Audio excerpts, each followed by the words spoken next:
The PTS is live, and although the developers have already live streamed their own special report with a lot of the details there, I thought I would go ahead and take an in-depth look at it myself and go over all the details that you might have missed while watching the stream. And there is a lot to go over. Character stats and gear items have been reworked quite drastically, as well as the skills and the weapon mods. The talents on weapons have received some changes, and of course, not to forget, the NPC and the reward scaling have been balanced as well with the whole new world tier system. So, I think it's best to just get right into it and go over all these changes one at a time. Let's begin.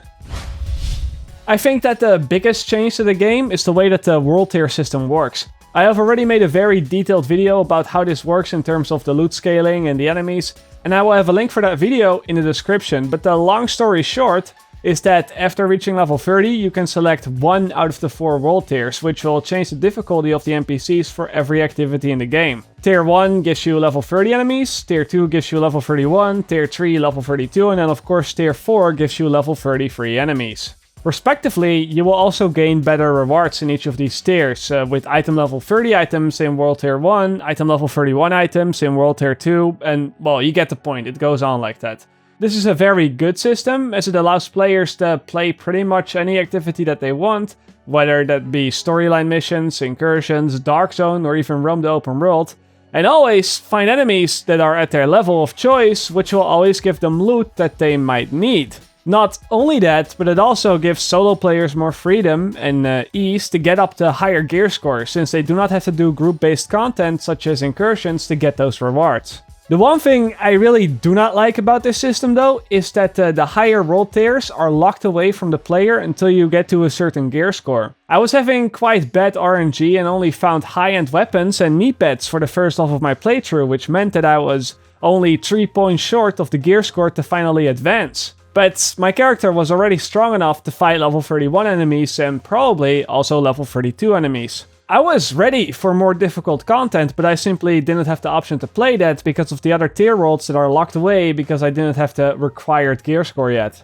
What I would like to see is either more freedom in when we want to advance to a higher tier world, or no locks on them at all. There wasn't anything stopping me from trying out level 19 content as a level 16 player when I was leveling up from level 1 to 30, so why suddenly put that artificial boundary there now? It feels like it's only there to slow the player down, and I'd never really liked those things.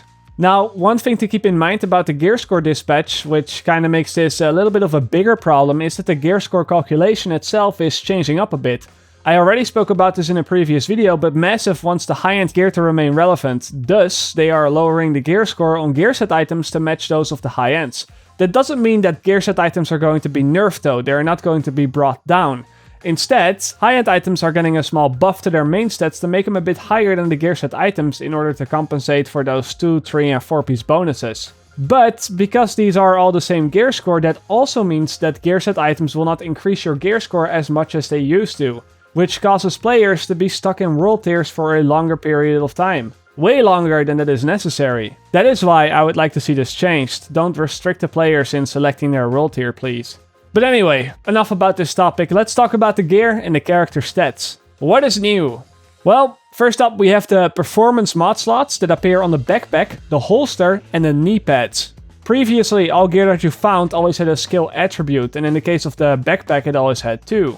This increased the RNG on items by a very large amount, as it did not only add another roll to the item, but in most cases you also had a lot of different possibilities for what it could roll, resulting in you almost never getting the perfect item that you want. Right now, the performance mod slots will be replacing those skill attributes, and you will be able to spec these in whatever way you like, giving more control to the player, which I think is pretty neat. Now, as I said, these performance mod slots, they only appear on the backpack, the holster, and the knee pads.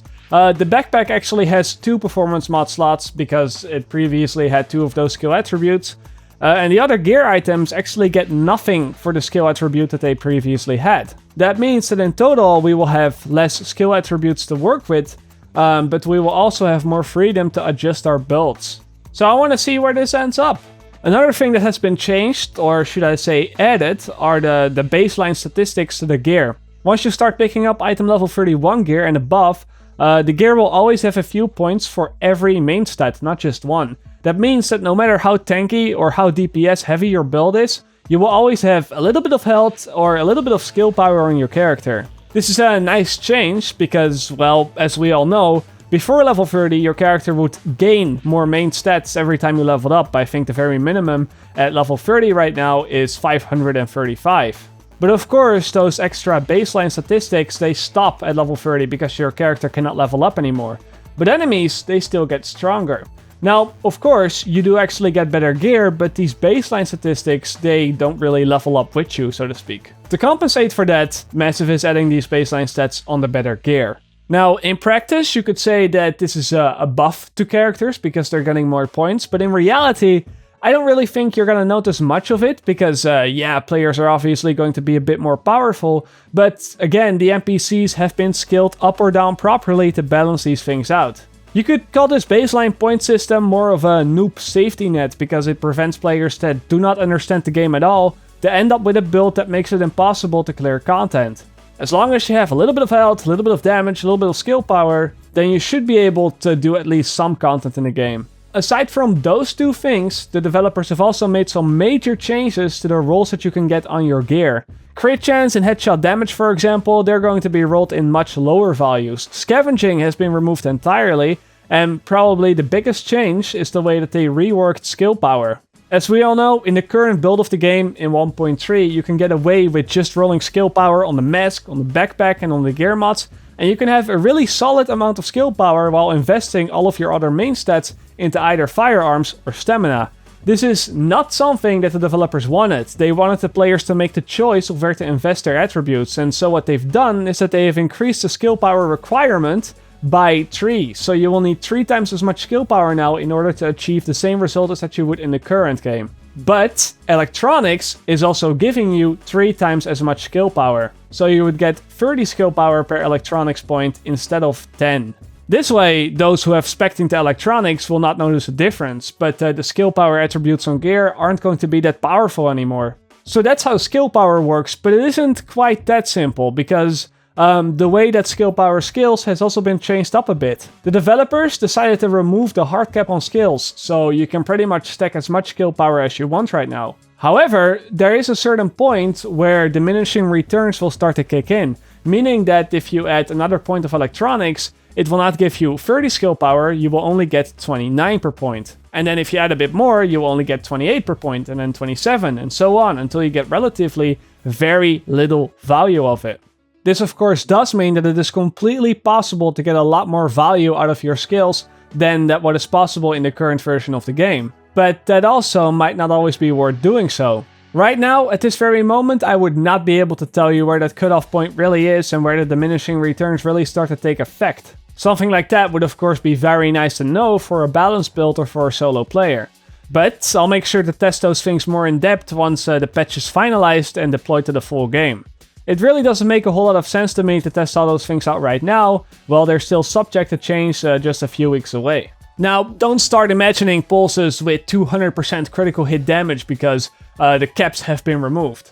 What you have to know is that the skills themselves have also gotten some major overhauls to either make them less overpowered, stronger, or simply different in functionality with a way that suits the rest of the game. The pulse is the first one to get hit with a pretty big nerf, so to speak. It still marks the enemies, but the extra critical hit chance and critical hit damage have been reduced by a whole lot. The starting values are only around 10% right now. You can get a bit more critical hit damage with the last mod, but it really doesn't add that much. The first aid also seems to have changed up a lot. First up, we have the overdose, which now heals you for a very large amount, but doesn't really heal your teammates as much. This one is primarily aimed to solo players. The defibrillator is the exact opposite of that, and it heals your allies for a ton of health, but it doesn't really heal yourself.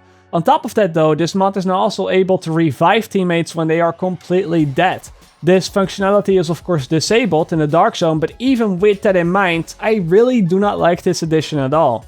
It kind of makes it so that dying is really not that big of a deal, and it will make some of the content, some of the PvE content, super easy, as you can completely mess up as a team, but then as long as you still have your revive, you can save all your teammates from a distance on a relatively short cooldown. It makes running Recovery Link in a group also a bad idea, because why would you ever use that instead of the defibrillator? What I really like about the first aid now is how responsive it is. I mean, you cannot walk in and out of it anymore to receive multiple heals from the same shot, but the heal does activate instantly.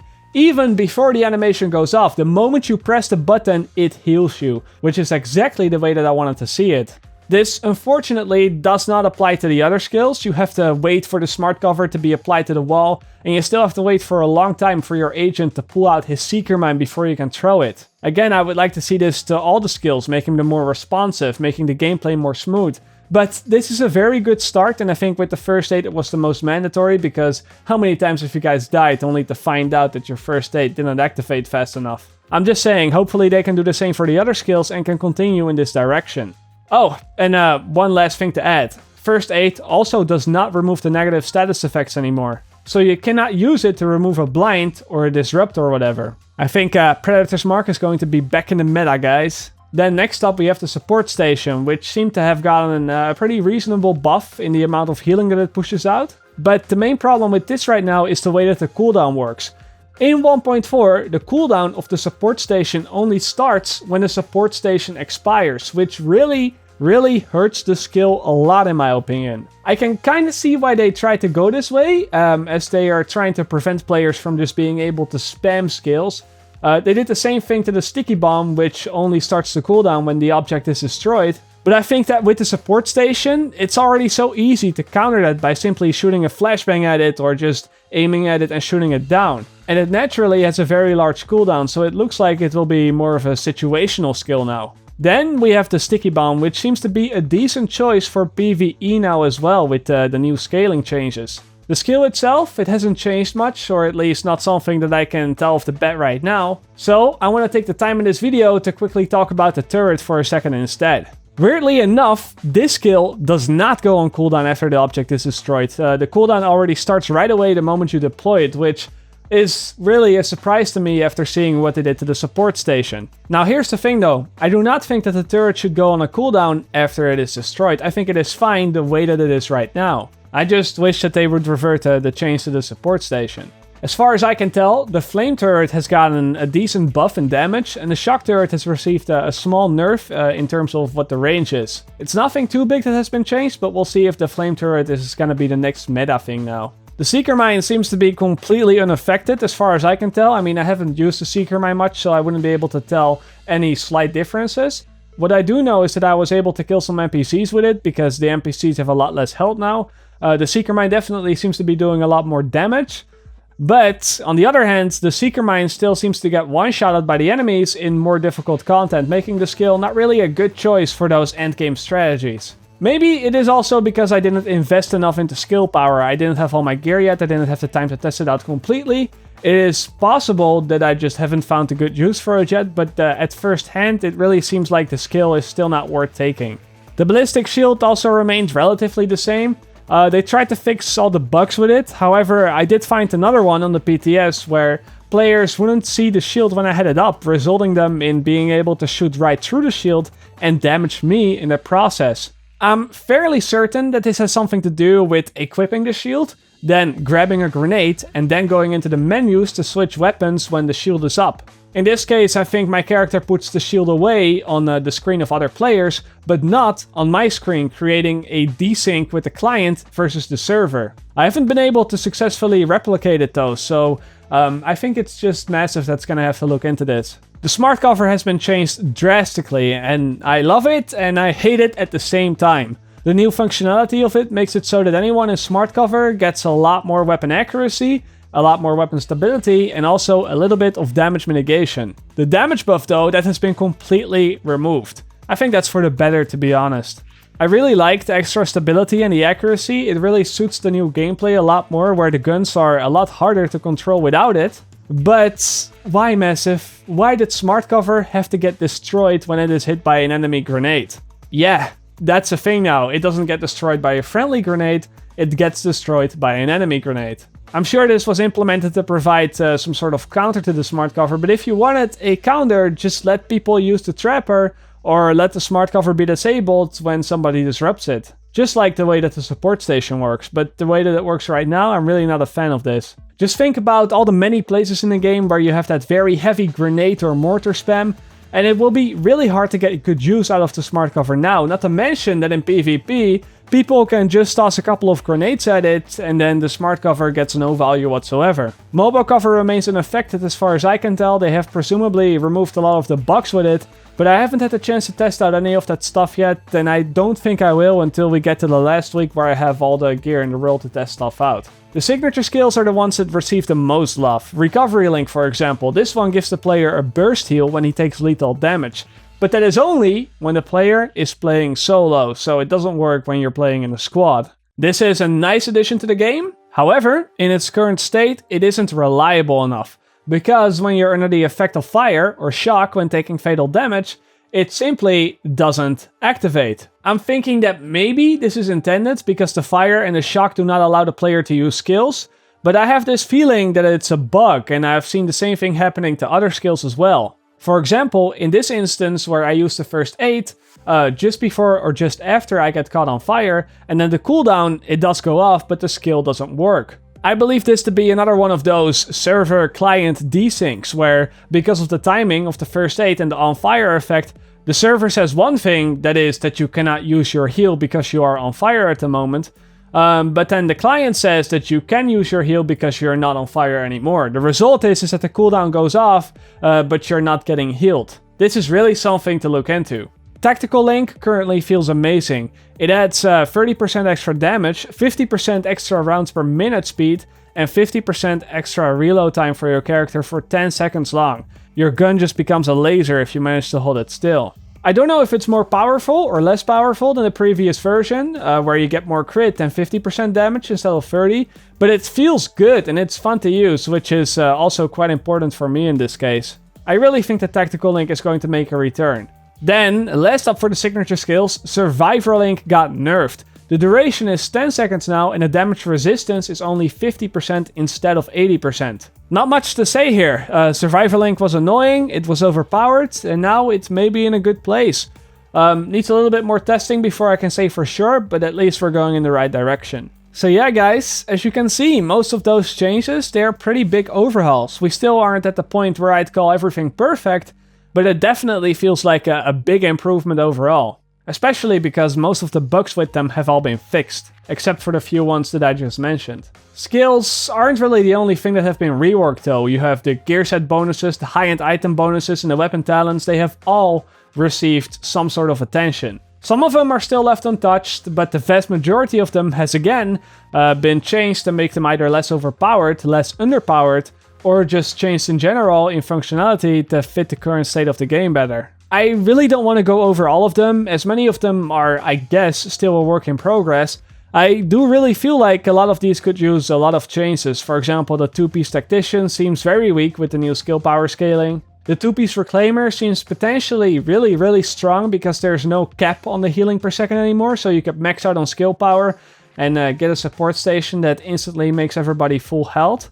Maybe change this back to 40 or 50% instead of 100. The 4-piece Firecrest seems extremely weak. I would have liked this extra damage to be a lot higher and also apply to the whole team. Kinda like the way that the old Sentry works, because of course you have to keep in mind that the on-fire uptime is really not going to be very high. And I could keep going on and keep giving you more and more examples, but as I said, I'm assuming that almost none of these gear sets are finished yet, and the gear set bonuses are still subject to change. Some of them aren't even in the game yet. Just look at the Blind, for example, that doesn't have a 4-piece at the moment. As I said, weapon talents have also received a lot of love, however, the changes that they made to them aren't nearly as drastic as what they did to the skills. It more or less comes down to some number tweaking. Predatory, for example, now equates to 50% health over 20 seconds. Destructive is nerfed a bit, it only has 15% armor penetration. Fierce is only at 5%. Provident is now set to 60%, and some talents, like Skilled, are unchanged. Not really the overall I would have liked to see from all these talents, but then again, it needs a bit more testing before I can really speak up about those. Where the weapons receive the biggest changes, in my opinion, are with the weapon attachments.